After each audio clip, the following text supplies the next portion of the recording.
मध्ये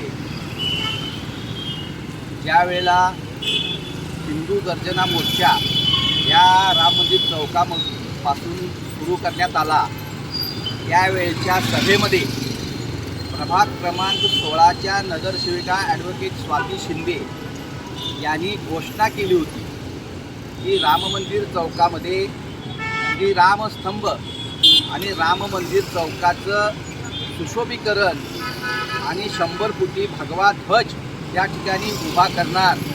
त्यानुसार भारतीय जनता पार्टीच्या नगरसेविका ॲडव्होकेट स्वाती शिंदे यांनी पाठपुरावा करून महापालिकेकडून या ठिकाणी ह्या कामाला मंजुरी मिळवली।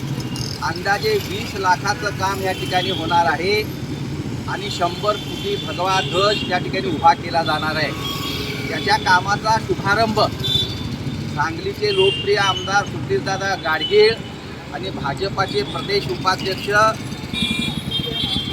शेखरजी इनामदार या दोघांच्या हस्ते नारळ वडवून करण्यात आला होता। त्या कामाला आता सुरुवात झालेली आहे आणि भगव्या ध्वजाचं ध्वजारोहणाचा कार्यक्रम सांगली जिल्ह्यामध्ये न भूतो न भविष्यतो असा भगव्यामय वातावरणात करण्यात येणार आहे। कामाला सुरुवात झालेली आहे।